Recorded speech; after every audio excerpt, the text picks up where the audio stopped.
So ayan nga mga ka-Anghelo University TV, ito yung aming pag-akyat sa Mayon Volcano, no? So yun, ride muna kami at ayan, tingnan niyo si ate ko, ayan nakaangka siya ngayon kay Victor.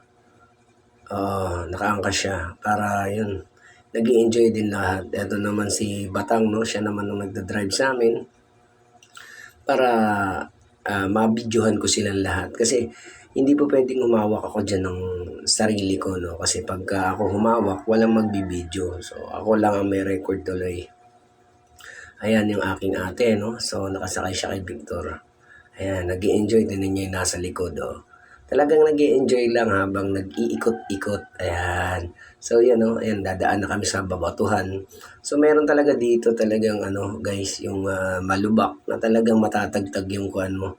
Talagang mag enjoy ka kasi ba't malubak? Ang dami-daming magandang daan dyan pa dumaan. Pero kasama yan sa paggagala-gala namin na yun, parang mag enjoy talaga ang lahat.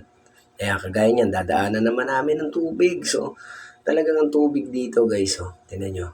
Yan, mahaba yung ano na yan. At ito nga, nagpahinga muna dahil mga anak ko, gusto nang magpahinga kasi nga medyo mainit yung ano dyan. Medyo mainit yung araw. Tapos, syempre, masyadong haba yung aming pag-drive. Kaya minabuti po ng magpahinga. Tapos, habang nagpapahinga, syempre, picture taking. Yun, para meron kami mga reserve collection, yan, mga remembrance. Ayan, so ayan, nakapila yung mga motor. At ayan na nga, tuloy na naman yung gala namin, pauwi na kami. Pababa naman kami yan dahil nga, ayan, hindi kami pwedeng abutan ng gabi, no? So ayan, nagsulo naman to, So nalipat naman yung aking anak doon. Kaya matinding galaan ito talaga. Napakagrabing galaan na sobrang enjoy at masaya ang lahat. Kaya kung ano-ano, ano kami na wag mag-cross na ganun pero may nagko-cross na. Yun ang aking monay, padila-dila lang pero natatakot na natutuwa. Kasi nga natutuwa siya dahil ngayon niya lang naranasan niyang sumakay ng ganyan. Tapos siyempre, di ba, natatakot siya kasi mayroon may uga-uga, ayan, may daan sa tubig, di ba, kabalaglag daw siya sa tubig, pero nag-enjoy naman siya, ayan. Nakakapit lang siya ng todo kay Batang, tapos ako, syempre, hawak ko naman siya para hindi mahulog.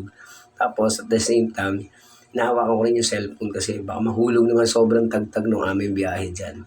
Pero ang sarap, enjoy na enjoy talaga ang lahat. Talagang wow, parang ang sarap balik-balikan. Pero kung lagi kang nandyan, naku, ubus ka naman talaga dyan. No? Ang sayang-saya ng ano natin dito, ng galaan. Ayan o, ayun yun na. Hinangat pa yung paa nila. Oo. Wala, taray-taray lang yung aming ano dyan. Kahit anong ikot namin, kahit saan kami magpunta, dire-diretso ang lakad namin, dire-diretso ang biyahe namin kasi nga na maganda yung ano ng mga motor na yan, ano, yung absorber, shock absorber na ang galing sa sa mga lubak, sa malalalim na lubak, sa mga baha, kayang-kaya, ang sarap mag-ikot, no? Tingnan nyo naman yung tanawin, napakaganda. Kaya guys, sa biyaheng to, talagang nag-enjoy ang lahat, no?